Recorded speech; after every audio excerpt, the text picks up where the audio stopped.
Hello everybody and welcome to another Marvel Legends review thanks to the team at Robot Kingdom. Today we're taking a look at the second Black Panther wave. This is for the Build-A-Figure M'Baku and features the Black Panther, Killmonger, Klaue figure, second Black Panther, T'Chaka, and of course Dora Milaje, which are the supreme guards for the king. Starting off with Black Panther himself, we get an alternative version of his impact-absorbing suit made of vibranium, and we get the right arm of M'Baku. Right there, we've got some really nice kind of artwork. Lovely. Is that a picture or is that drawn? I'm not sure, but it looks fantastic. And here we have him out of his plastic prison. First of all, let's take a look at the arm. Nice shading across there. Nice texture on that kind of gorilla fur. Nice double jointed bend as well. And of course we get pivot on the wrist. We get a really amazing head sculpt, although I do have a slight smudge on mine, but that 3D printing of the faces is absolutely sublime. Now, as standard, he comes with two open fists, and we get two closed fists as well.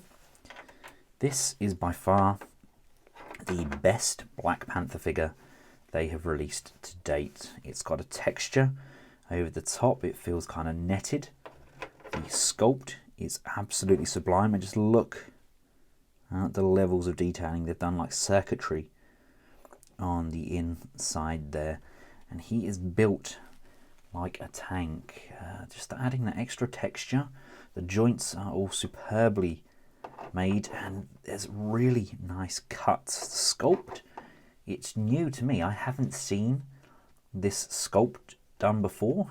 I missed out on a couple of these releases, so maybe it's in one of those, but this texture and the overall bulk, look and feel to it, it definitely leaps and bounds ahead of what we got with the alternative vibranium suit. No ankle cuts though, that's quite surprising. I thought we would have had a cut just above that ankle there. Don't get me wrong, we've got a really good looking knee bend, and we do have that thigh cut there. A little bit of limitation there on those hips, but yeah, other than there not being the ankle boot cut, we still get the ankle pivot up and down, and we still get a really nice abdominal reach both forwards and backwards, and the head can tilt backwards and can slide nicely down the front and back of that neck. And of course we get that butterfly joint on the top there. Now, comparing him to his counterpart, they're quite noticeably different. This one actually looks far more comic based, kind of like off the cartoon, etc. When you have them together, it's just, it doesn't have that realism in kind of shape and build. This is amazing, and having that human head on there as well. It's a very, very similar size to the mask as well, so it kind of looks natural. I just love how buff those shoulders are. Next up, we have Erik Killmonger, and here we have Killmonger out of his packaging. Now, I missed out on the Killmonger suited up in the first Black Panther wave, and then they done the 2-pack release with him and the Hobbit. So I missed out on those, but this is a really nice look for him. Of course, he comes with M'Baku's staff and the absolutely amazing head sculpt. Yeah, we do have a little bit of a lip there where the hair comes up, and we do have that join line, but still love how that looks. Nice texture as well to the head. Now, Killmonger, as you can see, comes with his mask. Really good look for it, love those horns. And of course we can remove that, and we have a fantastic looking sculpt of Michael B. Jordan. Again though, I've got some paint smearing on mine, much the same as I had with the face sculpt on Black Panther, and the line around the neck is a little bit off, but I believe this is a completely unique torso. Got nice ratcheted shoulders there. Now the guns, they're all sculpted in there. Same with the knife and the ammunition. They're all sculpted in. The trousers are superb. Got the boots there, all rolled up and tipped in, and the sculpt on the hands wraps around those guns wonderfully. Now, I can't, for the life of me, get the peg on his hand to move, so I'm probably going to have to apply a little bit of heat to this just so I can straighten up his wrist. It doesn't really want to straighten, so like I said, a little bit of heat on there should do the job, otherwise I'll end up breaking the peg. But what a wonderful looking figure. Articulation isn't really hindered either by all of this selection at the back there. Still got that waist rotation. The belt itself can be moved. Nice range downwards and upwards on that head, and like I said, got a really nice ratcheted shoulder joints, and he is looking pretty darn hench. And in case anybody wants to, here he is as Johnny Storm. Next up we have Ulysses Klaue with his transforming arm. That's the same arm that Ultron kind of borrowed. This is of course played by Andy, a very talented actor that does the voice for the likes of Kong, Planet of the Apes, Gollum, etc. He's a very talented individual. Before we take a look at Klaue, he comes with M'Baku's torso, and we have that kind of skirt-like material, the rubbery texture, much the same as what we've got the last couple of movie builder figures there. We've got this nice fur thrown over those shoulders. It's a really good size as well, although I do prefer it when we have absolutely massive builder figures, but we're getting M'Baku, so I can't really grumble. We just need the young princess herself, don't we? We don't have her yet. She's a Disney princess as well. Klaue. The arm looks exceptional. That's done very nicely. I love how that splits open, very much like what we got in the movie, and he's got his tattoos up and over the back of his head and down that arm. I've got some kind of black wash over the suit and the waistcoat to kind of darken it up a bit. The tie is very sloppy, not liking what they've done there. Really needs to kind of be separated a bit more through this waistcoat. It just doesn't look as it should. It looks like this whole torso piece is a separate entity. They needed to kind of have a more definitive line there to separate it from the shirt. And the head sculpt, it's not the best in my opinion. It's good. It bears a resemblance, but compared to the other figures that they've done in this line, he's probably the weakest of the sculpts. It just doesn't quite look right. Maybe it's the smirk and the teeth. I'm not sure. The hair and the beard and the wound on the head there, that's all done very nicely. It's just, yeah, it almost looks cartoony, which obviously is not what they're going for. The tattoos on the arms are really nice. And we have his bracelet as well as his ring on his finger. So that's nice attention to detail. We can place the gun in his good working hand. And he does a very good South African accent. It's a very small gun, but it looks great. And we do have the ability to chop and change this arm out by grabbing it just at the elbow, working that out. We can then slide the non-open and firing arm out, and it looks like a big plastic arm, which I guess is good. You know, it's not really meant to be hidden away. I don't think it's probably one of the most obvious looking arms. The fact that it's completely a different color to the rest of him as well, it's really nicely done.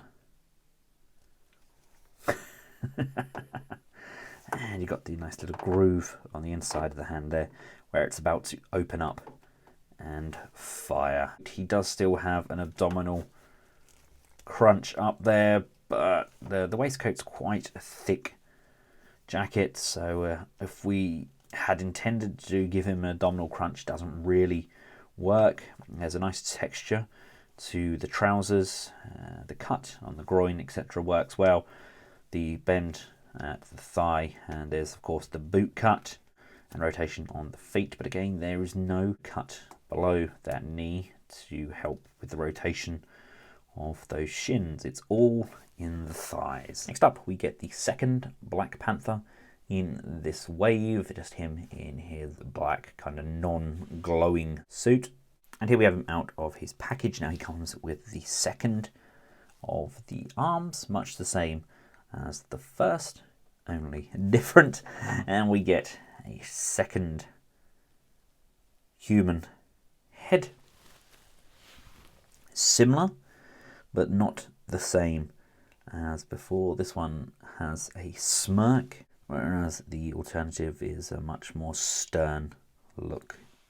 And much like the head sculpts are different, the actual suits themselves are quite different as well. We still have a kind of a textured feel to the suit, and muscle definition is very similar, but it's a completely different design. I believe this is kind of end of Civil War, kind of beginning of Black Panther, then this is the kind of more modern Infinity War style suit. But we've got the different necklace, we've got similar sort of hands, although these do curve over slightly more, and the toes themselves are also kind of separated into just the two, with that kind of steel rim around them, whereas these are definitely more like kind of regular feet.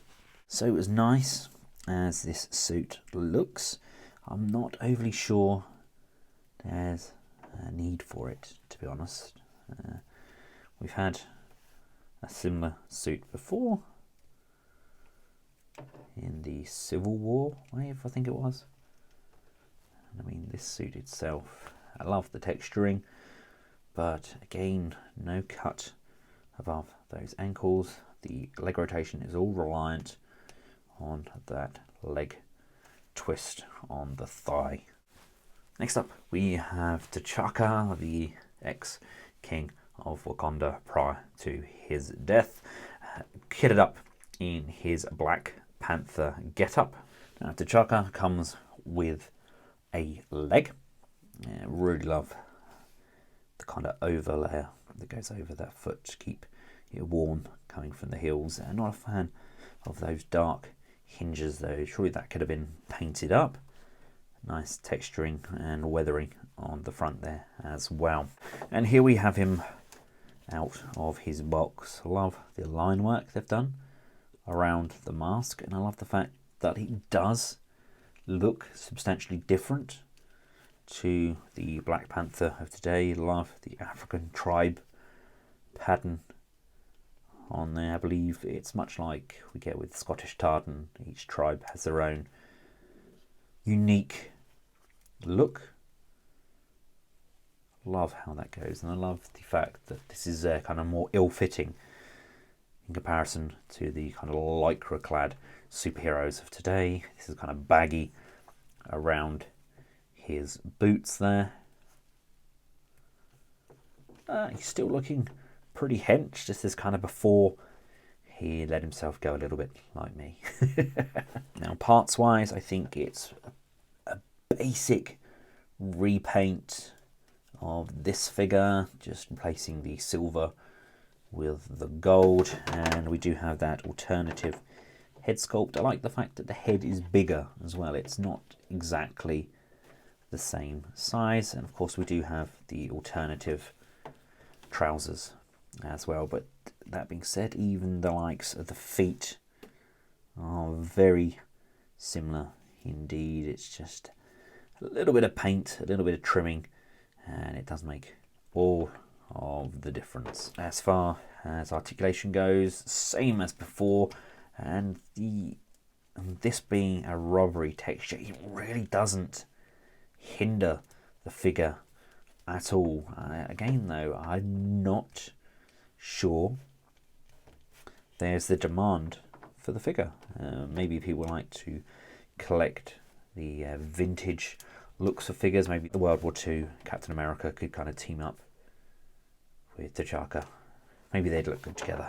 And here we have the Dora Milaje. These are of course the warriors. These are the royal guard. Now these are the army builders of the wave. We get the second leg, again much the same as the first, with that awful colouring on the back of the knee, and then we get our main female torso. Now we get alternative heads, and I mean they're not just different expressions, these are different characters, like very different. I love the fact that these are all modelled after characters from the movie.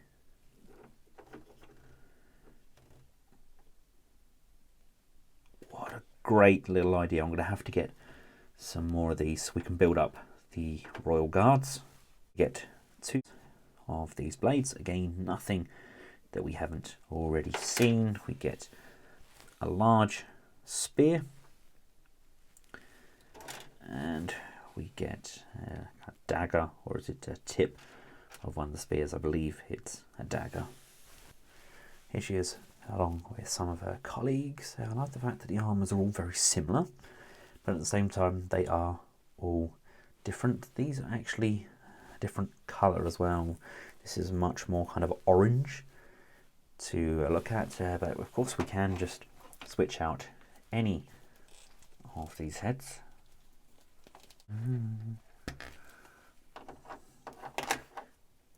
And they look equally as good. So it depends on what you can get a hold of. If you can get a hold of some of these to army build, brilliant. If not, just use some of your existing figures. And last but by no means least, we get to build M'Baku. So let's start off with his head. Just pop that nicely. Oh, that's a really tight fit on there. We can pop his legs on, really push those in. Really difficult to get those legs on because this doesn't really have a great deal of flex in there. And as you try and work it onto that thigh joint, the knee just wants to kind of bend. These are the legs. Let's hope that the arms are a bit easier. Let's pop those in like so. 1 and